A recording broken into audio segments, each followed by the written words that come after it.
I would say we were blessed in terms of we had a lot of good leaders in our team. I mean, if you look at that team, guys who captained the Springboks, it was Peter Steph de Toy, it was Sia, it was Dwayne Vermeulen, it was Skull Brits, even Itzebeth captained it. I think there was more. I think at one stage when we had some big discussions around simple things that can we were together for 19 weeks, so we had a open and honest conversation in terms of small little things, but they in Afrikaans is a nice saying, die klein jakkeltjies eet die wingerd op. So these small little things create big problems. So simple thing like music on a bus, like um practical stuff. So we had all the captains, guys who captained the box before, sitting there. I think there was 7 of them.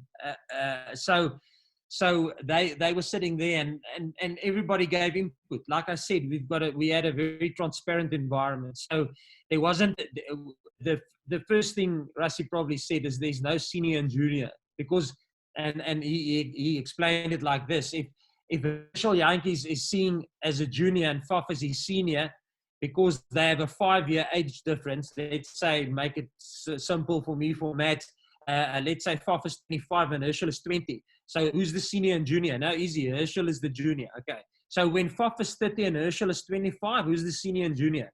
No, it's Faf. Why? Because he's 5 years older. Let's say Herschel's got a bigger influence on the team then.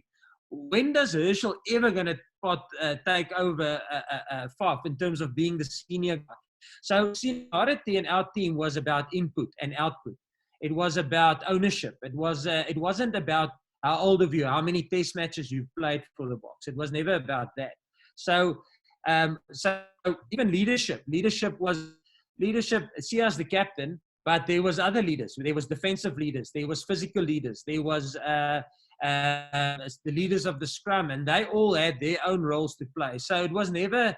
So it was a combined thing, and I don't want to take anything away from Sia or add to other people, but it was a collective. And I must say, Sia was what I thought he did quite well. He was never, that's his personality. He's never a guy that, listen, this is my show, I want to run it the way I want it. He was also open and transparent with, this is my responsibility, but I want input, please. I want input. Just like we managed with the coaching or the coaching staff.